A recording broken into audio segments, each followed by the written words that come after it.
Pemirsa, jumpa kembali di channel Belajar dan Berbagi. Video kali ini kita akan belajar mengenai keselamatan dalam penggunaan peralatan di dalam laboratorium medis.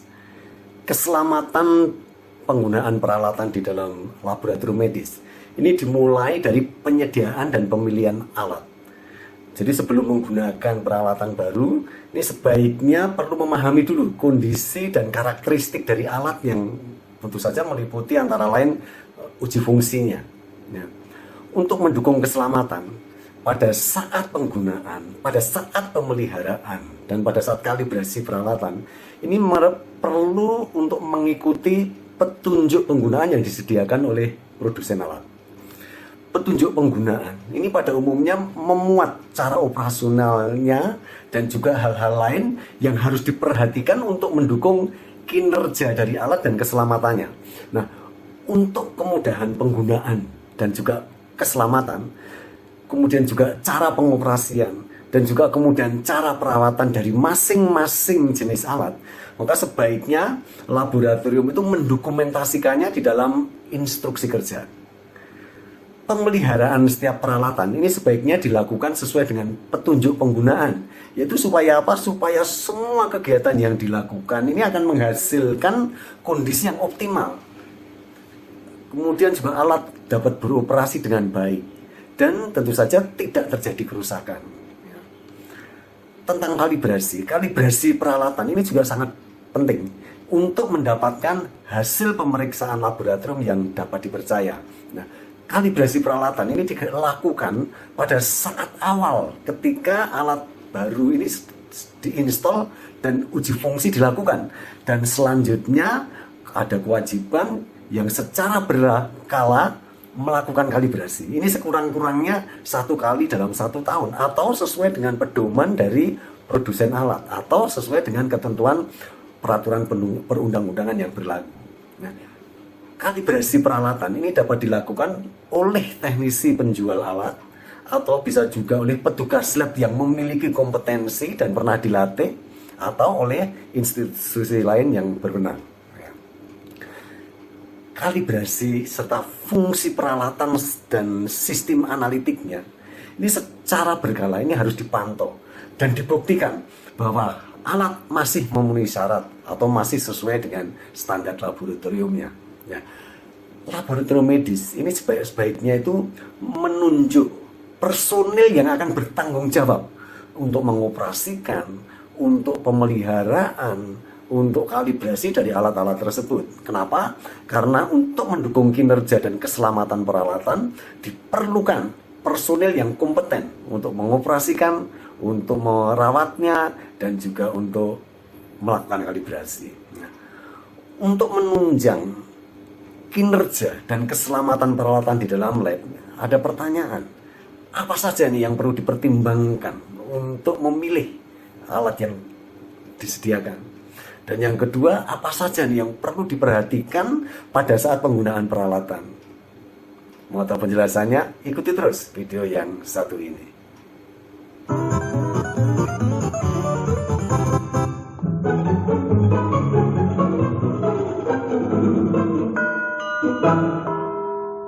Pemirsa,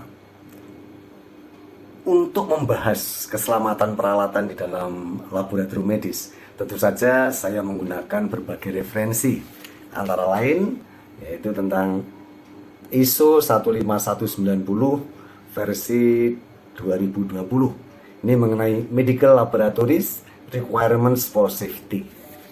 Mari kita bahas mulai dari pengadaan peralatan. Faktor apa saja nih yang perlu dipertimbangkan pada waktu memilih peralatan? Ini antara lain yaitu yang pertama, kebutuhan peralatan. Kebutuhan peralatan ini harus sesuai dengan layanan yang disediakan. Dan yang kedua, ketersediaan fasilitas pendukung. Ini seperti misalnya ruangannya, fasilitas air, listrik, kelembaban, suhu ruangan, dan sebagainya. Yang ketiga, yaitu tentang tersedianya personil yang kompeten untuk mengoperasikan alat, untuk pemeliharaan alat, untuk kalibrasi, dan sebagainya. Dan yang keempat, yaitu tersedianya reagen di pasaran, dan tentu saja kontinuitas dari distribusi reagen tersebut dari pemasok. Yang kelima yaitu kemudahan pengoperasian, juga kemudahan perawatan dan kalibrasinya. Dan yang keenam yang perlu diperhatikan adalah bahwa pemasok mempunyai reputasi yang baik. Mereka dapat memberikan fasilitas uji fungsi, mampu menyediakan petunjuk operasional alat dan juga kalau ada troubleshooting. Kemudian juga menyediakan fasilitas pelatihan untuk pengoperasian alat, untuk pemeliharaan alat, untuk perbaikan-perbaikan sederhana. Dan juga tentu saja memberikan layanan purna jual yang terjamin. Yang ketujuh yaitu mempertimbangkan analisa cost benefit. Kemudian yang kedelapan bahwa alat tentu saja harus mempunyai izin edar dan sebagainya. Yaitu tadi adalah faktor-faktor yang perlu diperhatikan pada saat memilih alat. Selanjutnya apa saja nih yang perlu diperhatikan pada waktu pemakaian peralatan? Ini antara lain yang pertama kecukupan dari peralatan. Nah, sesuai dengan layanan yang disediakan, laboratorium medis sebaiknya juga mempunyai peralatan yang cukup dan memadai. Dan yang kedua, kemampuan alat. Peralatan sebaiknya mempunyai kemampuan dan kinerja yang sesuai dengan spesifikasi yang sudah ditetapkan. Yang ketiga, yaitu penandaan alat. Setiap jenis alat ini sebaiknya diberi tanda, diberi label atau identitas yang spesifik, yang khas untuk alat tersebut. Kemudian yang keempat, adanya logbook. Jadi setiap alat yang digunakan ini sebaiknya memiliki rekaman atau yang tercantum di dalam logbook tersebut, ya, yaitu misalnya ini antara lain identitas alatnya, nama pabriknya, jenisnya, nomor serinya, kemudian orang yang dapat dihubungi kalau ada masalah-masalah tertentu, kapan tanggal penerimaannya, di mana dia ditempatkan, kondisinya ketika alat diterima bagaimana, dan bagaimana referensi atau instruksi dari produsen, bagaimana rekaman dari kinerja alat tersebut, dan bagaimana pemeliharaan yang sudah dilakukan dan rencana yang akan dilakukan di masa mendatang. Dan kalau memang pernah terjadi kerusakannya, apa saja nih kerusakannya, malfungsinya apa, kalau pernah dimodifikasi, apa modifikasinya, dan sebagainya. Yang kelima yaitu tentang pengoperasian alat. Sebaiknya tersedia instruksi cara pengoperasian dan juga tentu saja cara pemeliharaan sesuai dengan panduan dari produsen alat. Kemudian yang keenam tentang jaminan keamanan dari kinerja alat. Nah, sebaiknya laboratorium mempunyai instruksi untuk penanganan keamanan alat sesuai dengan instruksi dari produsennya. Ini misalnya tentang keamanan listriknya, cara pembuangan limbah kimianya, cara pembuangan limbah biologis, radioaktif, dan sebagainya. Yang ketujuh yaitu tentang penanganan terhadap alat yang rusak. Nah, sebaiknya laboratorium itu mempunyai cara identifikasi jika ada alat yang rusak. Dan tentu saja tindakan yang memadai jika alat tersebut dapat diperbaiki dan akan digunakan kembali. Kemudian yang kedelapan tentang pemindahan alat.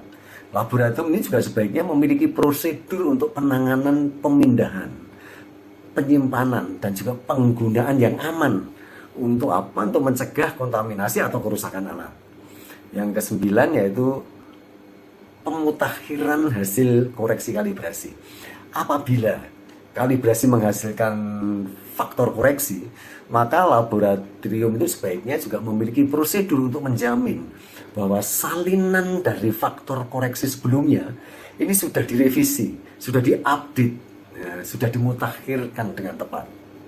Kemudian yang ke-10 yaitu pencegahan terhadap perlakuan orang yang tidak berwenang. Jadi semua peralatan ini sebaiknya dijaga terhadap perusakan akibat perlakuan orang yang tidak berwenang, yang tentu saja akan dapat menghasilkan atau memberikan hasil pemeriksaan yang tidak dapat dipercaya, ya, dan sebagainya. Itu tadi adalah contoh-contoh dari faktor-faktor yang perlu diperhatikan pada waktu penggunaan alat. Selanjutnya apa nih contoh keselamatan dari penggunaan peralatan laboratorium yang perlu mendapat perhatian. Yang umum adalah misalnya penggunaan sentrifuge. Nah, untuk mencegah hazard fisik akibat kegagalan mekanis atau hazard kontak karena adanya tumpahan bahan kimia, bahan biologis yang berbahaya, sebaiknya laboratorium itu mempunyai instruksi penggunaan yang didokumentasikan dan disahkan. Nah, kemudian contoh lain yaitu penangas air atau water bath. Kontinuitas groundingnya ke dalam wadah penangas air ini harus diverifikasi secara teratur untuk mencegah sengatan listriknya. Demikian juga kontaminasi mikrobiologis di dalam penangas air ini harus dicegah, misalnya dengan menambahkan desinfektan. Ya. Kemudian juga penangas air ini harus kontak listriknya harus dicabut sebelum diisi dan dikosongkan dan sebagainya. Contoh yang ketiga misalnya mixer, blender, sonicator, grinder. Ya. Alat-alat ini sebaiknya diusahakan untuk meminimalkan terlepasnya aerosol yang berbahaya atau bahaya-bahaya biologis. Misalnya saja mengoperasikan peralatan di dalam BSC atau kemudian menutup bagian atas blender dengan penutup yang dibasahi dengan disinfektan selama pengoperasian, atau mungkin menyaring exhaust dari pompa vakumnya dan sebagainya. Kemudian contoh yang keempat misalnya pipet. Hazard kimia dan biologis dalam penggunaan pipet ini sebaiknya dikurangi. Ini misalnya antara lain dengan melakukan pemipetan bahan berbahaya biologis di dalam BSC. Kemudian pemipetan bahan beracun di dalam lemari asam.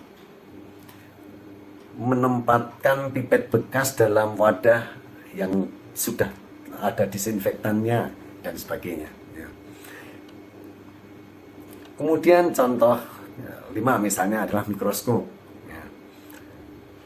Tindakan pencegahan ini sebaiknya juga dilakukan, misalnya mikroskop ini dirancang ergonomis dan untuk keselamatan kelistrikan kabelnya, konektornya atau sambungannya ini diperiksa secara rutin terhadap misalnya kerusakan atau adanya korosi.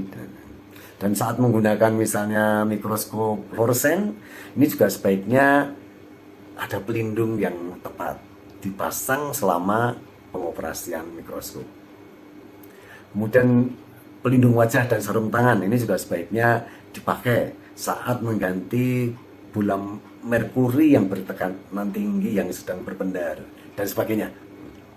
Kemudian contoh lainnya yaitu misalnya mass spectrophotometer, pipa dan sambungan sistem gas, kemudian pompa, exhaust, dan drain ini sebaiknya diverifikasi untuk memastikan kebenarannya sebelum digunakan. Nah, pompa misalnya ini harus mempunyai ventilasi di luar laboratorium karena exhaust dari pompa ini mungkin bisa mengandung sisa-sisa sampel yang dianalisa atau mengandung pelarut atau gas reagen dan sebagainya. Ya demikian tadi kita telah belajar mengenai keselamatan penggunaan peralatan yang ada di dalam laboratorium medis. Semoga bermanfaat. Jumpa kembali di video selanjutnya dengan topik yang berbeda. Sampai jumpa.